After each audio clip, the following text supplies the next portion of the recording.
पूरे देश में लॉकडाउन चल रहा है। संपूर्ण बंदी ने लोगों की जिंदगी में आमूल-चूल परिवर्तन कर दिया है। वहीं सामान्य दिनों में गंभीर मरीजों के अस्पताल पहुंचने का आंकड़ा भी ना के बराबर दिख रहा है। ऐसा क्यों है, आज इसी मुद्दे पर हम बात करेंगे और जानेंगे खुद उन डॉक्टरों से, उन पैरामेडिकल स्टाफ से कि आखिर अस्पतालों की ये तस्वीरें कैसे बदल गईं। आइए हमारे साथ जुड़िए और देखिए ये विशेष कार्यक्रम कि आखिर अस्पतालों की ये हालत कैसे हो गई।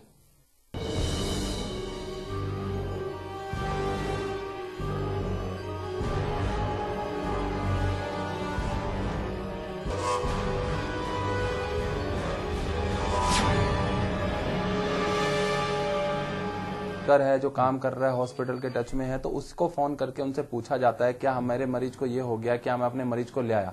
अगर उस अधिकारी का अच्छा रसूख है अस्पताल में, अच्छे पोस्ट पे है या अच्छी बात मानी जाती है, तो उस मरीज को भर्ती कर लिया जाता है। अब जैसे गांव से कोई मरीज आ रहा है अपना इलाज कराने, आम आदमी है, आम आदमी की बात लीजिए, उसकी कोई अप्रोच नहीं है, कोई कुछ नहीं है, वो अपना इलाज इमरजेंसी में आके नहीं करा पा रहा है। अगर वो आ भी रहा है, एक तो संसाधन नहीं मिल रहे हैं, अगर वो आ भी रहा है किसी तरीके से आ भी रहा है तो इमरजेंसी में उस तरीके से ट्रीट नहीं किया जा रहा है। वहां पे चिकित्सकों के में भी भय है। ठीक है, मैं समझ गया आपकी बात कि डॉक्टरों में और पैरामेडिकल स्टाफ जो कर्मचारी हैं अस्पतालों के, उनके अंदर भी एक डर है कि कहीं कोरोना के संक्रमण में वो भी ना आ जाए उनकी चपेट में। अब हमारे साथ मौजूद है इस समय यूपी नर्सिंग एसोसिएशन के जो महामंत्री हैं अशोक कुमार। सीधे हम उनसे बात करने की कोशिश करेंगे कि उनका क्या कहना है, क्योंकि अस्पतालों की तमाम जो नर्सिंग स्टाफ है उनका भी फीडबैक उनको मिलता रहता है। अशोक जी, क्या आपका मानना है कि आखिर अस्पतालों में इतना सन्नाटा कैसे पसर गया? सन्नाटा तो जैसे हम लोग लखनऊ में है, लखनऊ के बड़े बड़े हॉस्पिटल में सन्नाटा है।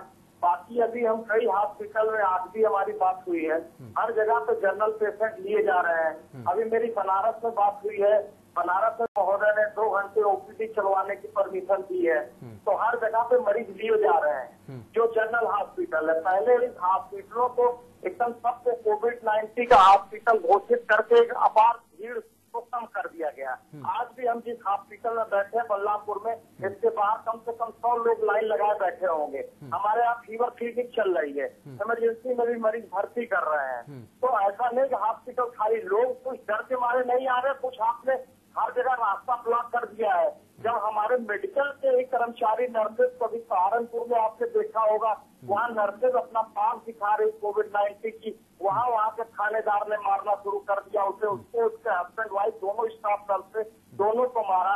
तो जब हमारे नर्सिंग स्टाफ मारे जा रहे हैं, केजीएमसी में कोई स्टाफ आप जो बात कर रहे हैं कि नर्सिंग स्टाफ मारा जा रहा है या डॉक्टर्स मारे जा रहे हैं, इसको लेकर के केंद्र सरकार ने तुरंत लागू कर दिया कि अगर कोई इस तरह की घटना होती तो उसको सीधे जेल भेजा जाएगा, उसको अरेस्ट किया जाएगा। इतनी सारी सुविधाएं होने के बाद भी इस तरह का माहौल कैसे है? सर, अभी आपके सामने की बताएं, मुश्किल से 4 दिन की घटना है। Integral medical institute of science है लखनऊ में, कुर्सी रोड पे। वहाँ पे डॉक्टर सिद्दीकी है, वहाँ पे मैनेजिंग डायरेक्टर, उन्होंने सरेआम वीडियो उनका वायरल हुआ, लड़कियों का आंख निकालने की बात कही है कि हम तुम्हारी आंख निकाल देंगे मेरी तरफ अगर देखोगी। तो इस तरह का घटना हुआ। अभी 9 दिन तक बल्लापुर हॉस्पिटल में यूज ग्लव्स मार दिया था, आपके चैनल पे भी चला गया उस न्यूज को, यहाँ के डायरेक्टर ने किया। लेकिन अशोक जी, आपसे ये पूछेंगे कि आखिर कोरोना संकट में जिस तरह से सरकार लगातार कह रही है, अपील कर रही है कि हमारी मदद करें, संकट की घड़ी में लोगों के लिए आप देवदूतों की तरह आप लोग काम कर रहे हैं, तो आखिर आप लोग भी थोड़ा सा सामंजस्य बैठाइए सरकार के साथ। जो अस्पताल में मरीज आ रहे हैं, आखिर ऐसे समय में नेतागिरी बहुत अच्छी नहीं होती मानी जाती है, अगर मेरा खुद का मानना आप कहें तो। ऐसे में नेतागिरी भूल करके आप किसी को बचाने की, ठीक है आप बात कर लीजिए, इस बात का रास्ता बैठ करके भी निकल सकता है, लेकिन आप उसको लेकर के विरोध करें, उसको लेकर के प्रदर्शन करें, ये कहां तक जायज है? नहीं, हमने विरोध प्रदर्शन नहीं किया था। हमने सारा काम करते हुए अपना एक विरोध दिखाया था। उसके बावजूद हम लोग को जब लिखित माफी मांगी गई, सब लोगों के ऊपर बात हुई है, तब हम उससे शांति हो गया। उससे कोई हम मरीजों का काम नहीं किए हैं।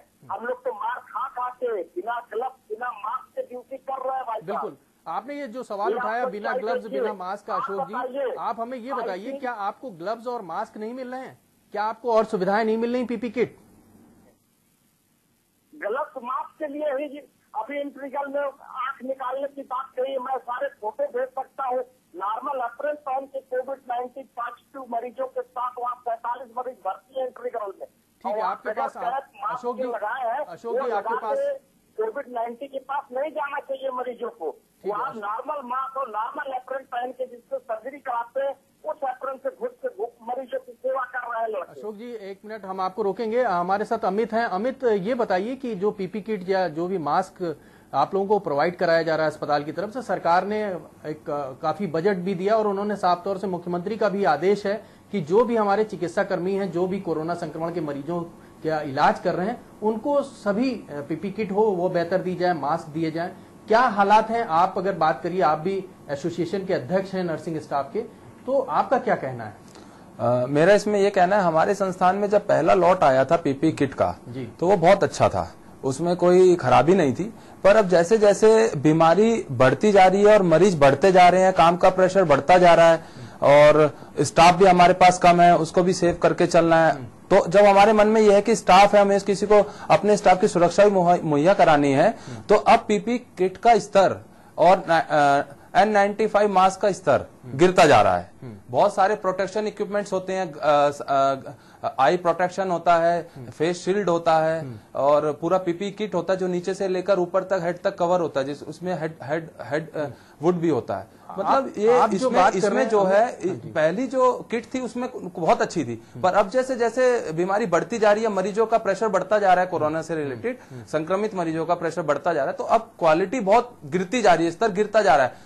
और तो इसमें जो है डॉक्टर्स कमेटी में रहते हैं, हम प्रशासनिक अधिकारी कमेटी में रहते हैं, परचेजिंग में कोई दिक्कत नहीं रही है, पर उसको पहन के इंश्योर तो करिए जो आप चीज का ऑर्डर दे रहे हैं, जो आप चीज मंगा रहे हैं संस्थान में, जो आप चीज खरीद रहे हैं कि वो कैसी है, वो कैसे उसमें कम से कम नर्सिंग स्टाफ को तो रखिए, उसमें वो कम से कम पहन के देखिए उसकी क्वालिटी, क्योंकि नर्सिंग स्टाफ जो है एक ऐसा कर्मी है जो फ्रंट पे रहता है।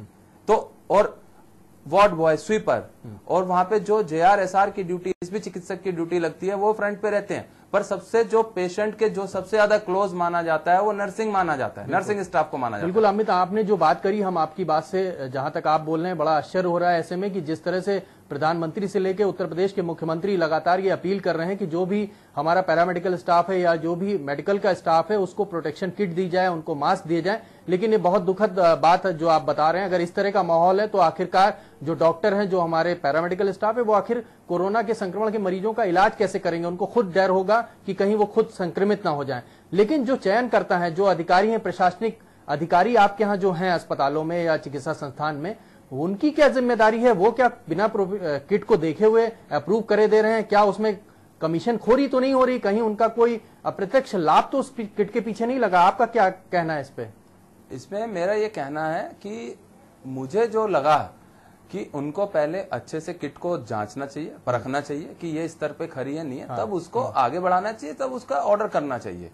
और ये नहीं, उसमें जब नर्सिंग कर्मी, जो एक कर्मी काम करता है, तो उस कर्मी को भी उसमें कमेटी में रखना चाहिए। भाई उससे पूछना चाहिए, जब उसको पहन के काम करना है तो उससे पूछना चाहिए, हाँ भाई ये सही है, वो उसको इंश्योर करे कि ये सही है, बिल्कुल सही है, तो फिर कोई कंप्लेंट आने का मतलब ही नहीं है। अमित, हमारे साथ कुछ लोग फोन लाइन पे भी जुड़े हैं, हम उनसे बात करने की कोशिश करेंगे। हमारे साथ डॉक्टर RK सैनी जो डॉक्टर हैं, वरिष्ठ चिकित्सक हैं, PMS संघ के सदस्य भी हैं, उनसे हम बात करने की कोशिश करेंगे। डॉक्टर सैनी, आपका क्या कहना है कि आखिर अस्पतालों में इतना सन्नाटा कैसे पसरा है? क्या गंभीर मरीजों को हम इलाज नहीं दे पा रहे हैं? और यदि नहीं दे पा रहे हैं तो उसके पीछे का कारण क्या है? देखिए, अभी हमने सुना कि किसी का कोई आदमी जो है कोरोना का था, उसको प्रभाव में जो है मेडिकल कॉलेज में कर दिया है। मेडवेल हॉस्पिटल था, वहां से किसी, वो भी मेडिकल कॉलेज में ही कोई डॉक्टर हैं जो मेडवेल हॉस्पिटल में मरीज को देखते हैं, भर्ती करते हैं। इसकी आप लोग गंभीरता से जांच का प्रकरण, बहुत अच्छे जांच का प्रकरण है, इससे हर आदमी संतुष्ट होगा, गरीब भी संतुष्ट होगा। देखिए, मानवता तो हर एक की जान तो सब में एक बराबर है। अगर कोई प्रेशर में एडमिट कराता और गलत मरीज को एडमिट कराता है तो तत्काल उस चिकित्सक के खिलाफ कार्रवाई होनी चाहिए। मेडवेल हॉस्पिटल के, मेडवेल अस्पताल में किस अधिकारी ने उसको मेडवेल में भर्ती किया, कौन डॉक्टर ने, किस डॉक्टर के प्रेशर में वो मेडिकल कॉलेज ट्रॉमा सेंटर में लाया गया, इनकी पूरी जांच तहकीकात करनी चाहिए। देखिए, आप जो सैनी बात कर रहे हैं, डॉक्टर सैनी, की जांच का विषय, देखिए इस संकट के दौर में सरकार भी, ना प्रशासन का कोई अधिकारी, ना शासन का अधिकारी इस समय, मौजूदा समय में जांच का तो विषय नहीं उठता है। बात यह है कि लंबे समय से हमारा लॉकडाउन पीरियड चल रहा है, लोग गंभीर मरीज अपने घरों में हैं, लोग दिखाने की कोशिश कर रहे हैं, वो अस्पतालों तक नहीं पहुंच रहे हैं, या अस्पतालों तक पहुंचने के बाद उनको स्टाफ मना कर रहा है, उनको लेने से इनकार कर रहा है या उनको रेफर कर रहा है। इसके पीछे आप क्या मानेंगे कि कहां पर गलती है, किसको सुधारना चाहिए जिससे लोगों को उचित इलाज मिल सके? अगर आप प्राइमरी स्टेप पर अगर बैरियर नहीं लगाएंगे तो इसी तरह के मरीज फिर कोरोना वाले भर्ती होंगे, पूरा मेडिकल ट्रामा सेंटर खत्म हो जाएगा, आयुर्विज्ञान संस्थान में कोई काम नहीं करेगा। जान तो आपको भी प्यारी है, जान हमको भी प्यारी है, हर एक आदमी की जान प्यारी है। तो हम प्राइमरी स्टेप पर उस आदमी को तो पहले चेक करें। जब एक आदमी का एक तत्काल 2 तरीके के आदेश होते हैं, अगर किसी आदमी का ट्रांसफर करना होता है तो उसमें कुछ नहीं देखा जाता है, उसमें ये देखा जाता है तत्काल प्रभाव से आपका हस्तांतरण किया जाता है और ये जांच प्रक्रिया करके हस्तांतरण की जाती है। तो पहले तो जितना बड़ा ट्रामा सेंटर है लखनऊ का, जहां पूरे उत्तर प्रदेश से मरीज आते हैं, वहां मेडवेल अस्पताल में कौन से डॉक्टर ने उसको भर्ती कराया और किस डॉक्टर ने उसको अपने प्रभाव में मेडिकल कॉलेज के ट्रामा सेंटर में भर्ती कराया। और ये दूसरा विषय है। डॉक्टर सैनी, आप हमें ये बताइए, क्या जो क्रिटिकल मरीज हैं, अगर हम न्यूरोलॉजी की बात कर लें, तमाम ऑपरेशंस की बात कर लें, सर्जिकल ऑपरेशंस की बात करें, जो भी सर्जिकल ट्रीटमेंट मिलता है पेशेंट्स को, आखिर उनका इलाज कैसे होगा? भाई हम ठीक है, हम सिम्टोमेटिक रिलीफ दे देंगे, हम टेलीफोनिकली टेली मेडिसिन से उनको बात बता देंगे, वो दवा खरीद लेंगे, दवा खा लेंगे, वो तो एक अलग है।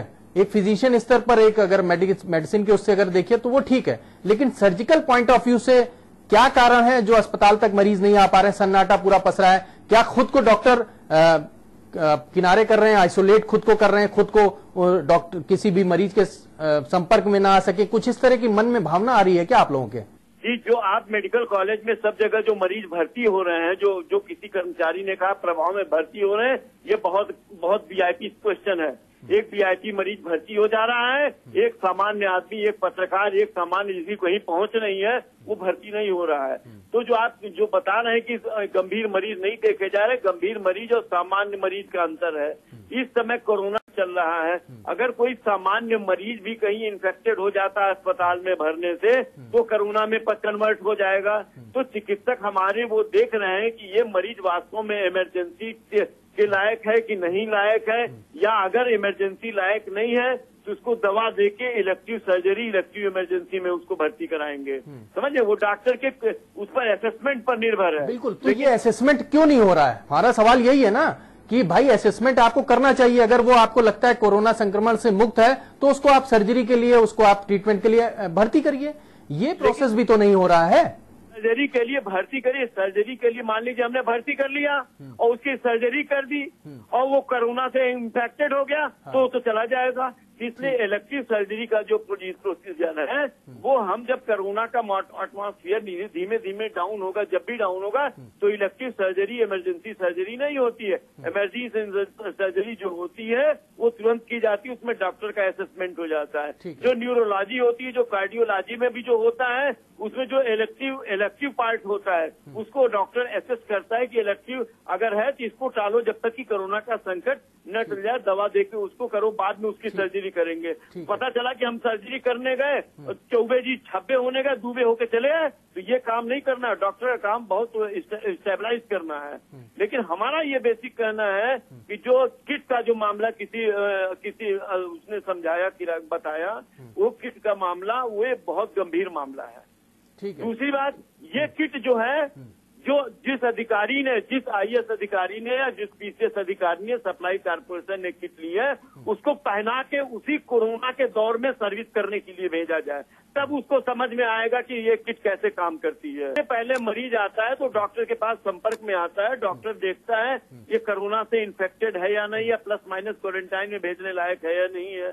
अगर वो देखता है कि ये मरीज पूरा ठीक है, ये दवा देने से अगर 2-4-10 दिन डिले हो जाता है, लॉकडाउन में चला जाता है। सैनी, आप पूरी तरह से डॉक्टर की बात कर रहे हैं, वो बात ठीक है, लेकिन आप ये भी तो समझिए कि भाई अगर आप कह रहे हैं किट नहीं हमको मिली, हमको ये नहीं, तो आप क्यों नहीं अपने, आप खुद एक अधिकारी हैं, आप क्यों नहीं अपने सीएमओ, अपने विभाग में बात करते हैं कि हमें प्रोटेक्शन किट क्यों नहीं दी जा रही है?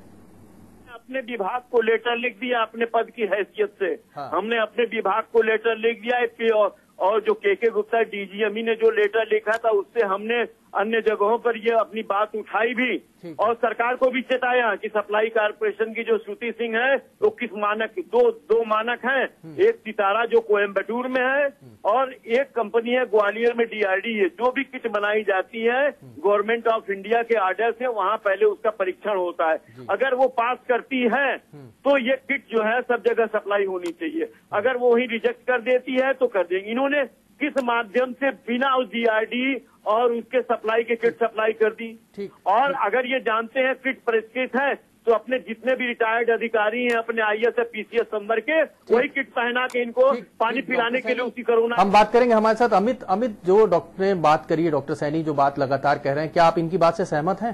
मैं डॉक्टर सैनी की बात से पूर्णतः सहमत हूँ। इन्होंने बिल्कुल सही बात बोली है कि पहले उन्हीं रिटायर्ड IAS और PCS को पहनाया जाए और वो पानी पिलवाएं तो उनको पता लगेगा किट को पहन के क्या क्या दिक्कतें। हमारे साथ अशोक हैं, अशोक से हम एक बार और पूछेंगे।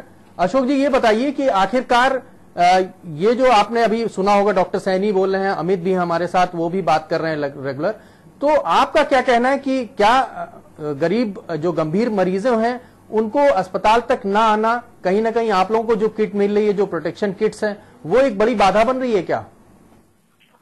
मरीजों का ना आना हमारे किट से नहीं मतलब है साहब। किट का तो आप हाल देख ही रहे हैं। किट का जो हाल है वही हाल हमारे मास्क का, सब चीजों का है। ICMR तक जब बाहर से सामान खरीदा है वो वापस करने का कल माननीय हर्षवर्धन जी ने स्टेटमेंट दिया है कि हम बाहर भेजेंगे। किट की वजह से मरीज नहीं रुका है। मरीज केवल इसलिए रुका है कि उसको लॉकडाउन में रोका गया है अंदर, इसलिए नहीं आ पा रहा है। अभी आप लॉकडाउन खुलने दीजिए, मरीजों का मेला देख लीजिएगा। और बाकी जिन शहरों में PM लोग कुशल से OPD चलवा रहे हैं तो वहाँ पे तो मरीज आ रहे हैं सब जगह, और जहाँ पे नहीं चलवा रहे वहाँ मरीज नहीं आ रहे हैं। इसका मतलब हम क्या माने कि कोरोना संकट के चलते मरीज, एक तो उसका रेशियो कम हो गया, वो खुद स्वस्थ हो गए, घर में रह रहे हैं, खान पान अच्छा हो गया, परिवार के साथ हैं, साइकोलॉजिकल भी वो बीमारी नहीं है, कार्डियक कोई भी प्रॉब्लम इनको ऐसी नहीं होती है, तो ये लॉकडाउन जो पीरियड है उनके लिए कहीं ना कहीं हम इसको अच्छा भी माने क्या अशोक? नहीं, लॉकडाउन का पीरियड तो उनके लिए नहीं, पूरे देश के लिए बहुत बढ़िया हो गया है। कि बहुत पहले हो जाना चाहिए था। आज आप देखिए एयर क्वालिटी कितनी अच्छी हो गई है। 50 से 70 के बीच में एयर क्वालिटी है लखनऊ की, जो 350 रहती थी। अशोक, कुछ आप अपनी बात अगर कहना चाह रहे हैं दर्शकों को, या जो भी शासन प्रशासन के लोग हमारे कार्यक्रम को देख रहे हैं, आप अपनी जो बात कहना चाह रहे हैं वो कह सकते हैं। मैं सबसे पहले बात ये कहना चाहता हूँ सर, ये जो बीच में घोटाला हो रहा है, किट खरीद में घोटाला हुआ, इतने बड़े कारपोरेशन में IAS मैडम बैठी है, जिसका भी आपने जिक्र भी किया सैनी साहब ने, तो वे सारी चीजों को हमको दूर करना चाहिए। इस पे कैसे बनाए, जो टेक्निकल लोग हैं उनको इसके लिए खरीदना चाहिए। हमारे मेडिकल स्टाफ को सबका मनोबल हाई करना चाहिए सर। हम लोग को अब आज की तारीख में, जैसे माननीय प्रधानमंत्री जी ने कह दिया पूरे देश में सबका DA काट लो, उनका तनख्वाह नहीं बढ़ना चाहिए, तो ये हम लोग चिकित्सा स्वास्थ्य से जुड़े रात दिन दौड़ रहे हैं, मर रहे हैं हम लोग, तो हम लोग को बढ़ाना चाहिए मनोबल। हम लोग को सबको पैसा अधिक देना चाहिए। कई कई स्टेट में लोग किए हैं कि इनका पैसा अच्छा बढ़ा दिया जाए। ठीक है, अब हमारे साथ कुछ लोग और भी हैं लाइन पे, हम उनसे भी बात करने की कोशिश करेंगे। आज हमारे साथ बात करने के लिए तमाम अस्पतालों के जो नर्सिंग स्टाफ है, जो चिकित्सक हैं, वो सीधे जुड़ रहे हैं कि आखिरकार अस्पतालों में गंभीर मरीजों की संख्या एकदम खत्म है, ना के बराबर है अगर हम कहें, लेकिन सरकार लगातार ये कोशिश कर रही है जो भी गंभीर मरीज हैं उनको इलाज मिल सके और उनकी जो भी चिकित्सा सेवाएं हैं वो की जा सकें। सीधे बात करेंगे। अमित, आप ये बताइए कि आम दिनों में अगर हम लॉकडाउन की बात ना करें, जो कोरोना संकट आया उसके पहले लगभग लोहिया संस्थान की खाली बात अगर करें तो लगभग कितने मरीज आ जाते थे अस्पतालों में? लगभग कम से कम हमारे अस्पताल में आम दिनों में 1000 के करीब OPD मिला के, इमरजेंसी मिला के 1000 के करीब मरीज प्रतिदिन आते थे। ठीक है, और आपके यहाँ बेड कैपेसिटी क्या है? हमारे बेड कैपेसिटी जो है अभी 550 है। 550 बेड कैपेसिटी, लेकिन 550 में अगर आज की बात करें तो अभी सारे विभागों को अगर मिला लें तो लगभग कितने मरीज होंगे आपके यहाँ? लगभग हमारे पास मरीज होंगे 200 से 250 मरीज हैं। 250 मरीज हैं आपके पास? ये लॉकडाउन पीरियड के पहले से हैं कि अभी आए हैं आपके पास?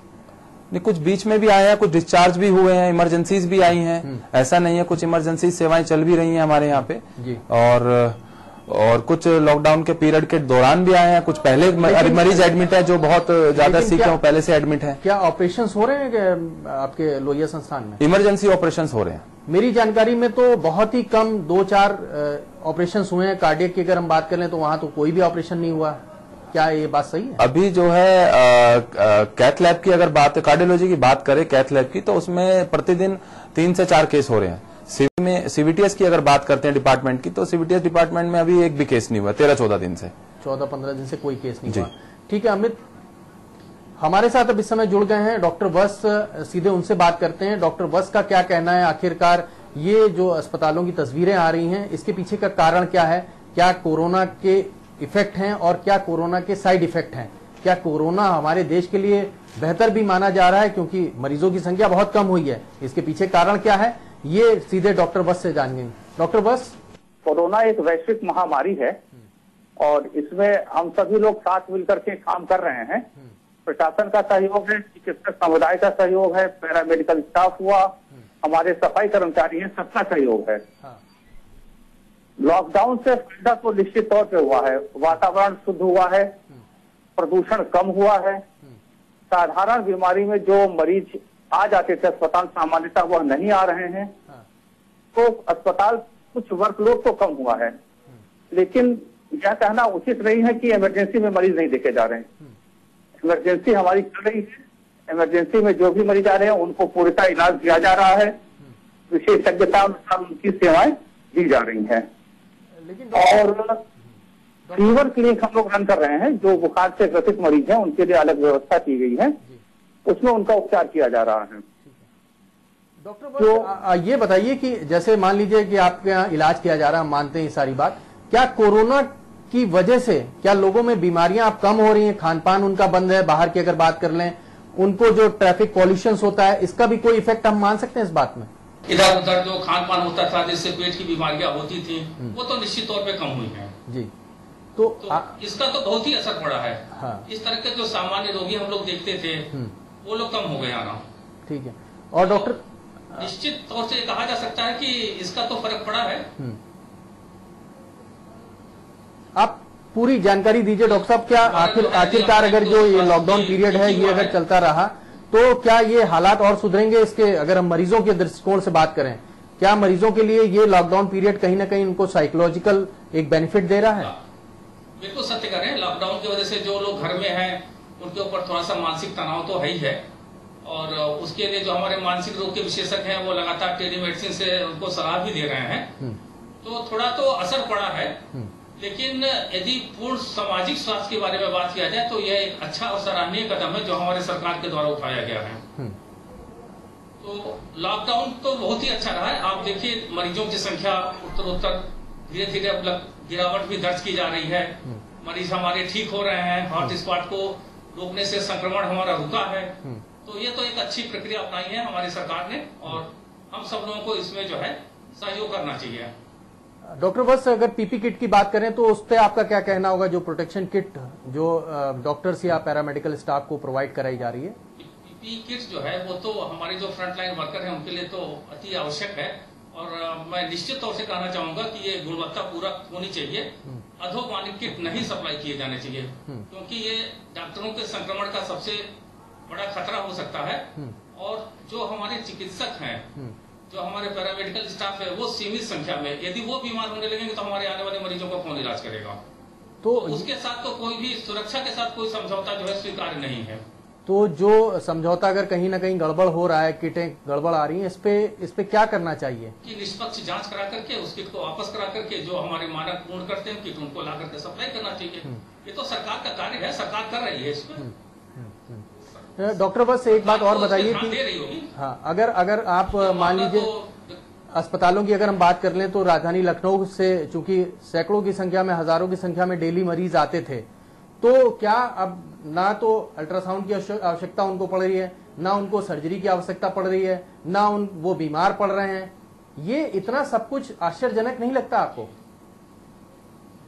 या उनके मन में कहीं ना कहीं कोरोना का इतना भय है कि वो खुद को सुरक्षित रख रहे हैं करके? एक तो जो आपका जो हमारा जो मीडिया प्रसार है, इससे जो है लोगों में जागरूकता बढ़ी है। अनावश्यक रूप से लोग बाहर निकलने से कतरा रहे हैं, घर में रह करके स्वास्थ्य लाभ कर रहे हैं। बहुत आवश्यक हो रहा है तभी अस्पताल आ रहे हैं। ये तो एक पॉइंट हुआ। दूसरा पॉइंट है कि बाहर निकलने में प्रशासन भी थोड़ा उनको रोक रहा है, तो कुछ लोग उस भय की वजह से नहीं आ रहे हैं।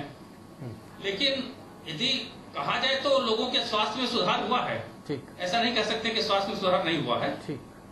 और जो मरीज हैं अल्ट्रासाउंड के या सीटी स्कैन के बारे में उनको हो भी रहा। हम लोग जो है देखिए, आप इस बात पे गौर कीजिए कि हमारे पास चिकित्सा सुविधाएं बहुत ही सीमित है, हमें उनको बचा के रखना है, क्योंकि भविष्य में यदि महामारी बढ़ती है तो हमें इन्हीं लोगों से काम लेना है। बिल्कुल। तो एक साथ ही हम सबको किसी कार्य में झोंक दे, फिर वो बीमार हो जाए, हमें चिकित्सा संसाधनों की कमी हो जाए, ऐसा नहीं होना चाहिए। स्ट्रेटेजिकली हो रहा है काम और बहुत अच्छा हो रहा है। बिल्कुल, ये आपने बहुत अच्छी बात करी है। डॉक्टर वत्स, हमसे जुड़ने के लिए बहुत बहुत शुक्रिया आपका।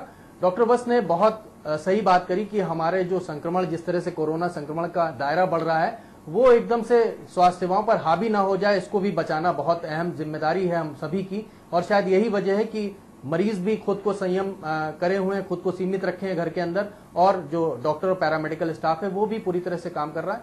अमित, हमारे साथ जिस तरह से डॉक्टर वत्स ने कहा है, आप इन सभी बातों से क्या सहमत हैं?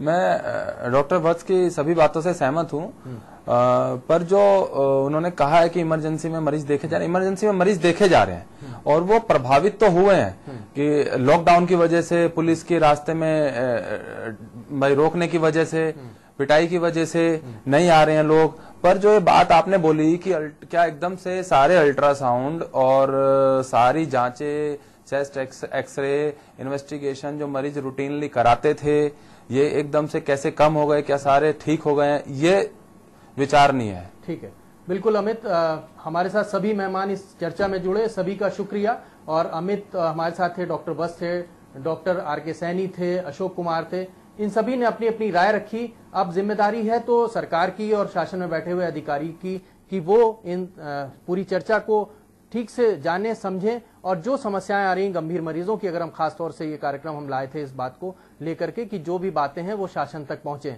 और शायद उम्मीद है कि इस कार्यक्रम के बाद कुछ न कुछ राहत जरूर मिलेगी उन गंभीर मरीजों को और हमारे सभी चिकित्सक और पैरामेडिकल स्टाफ के लिए। आज के लिए बस इतना ही, मुझे दीजिए इजाजत, धन्यवाद।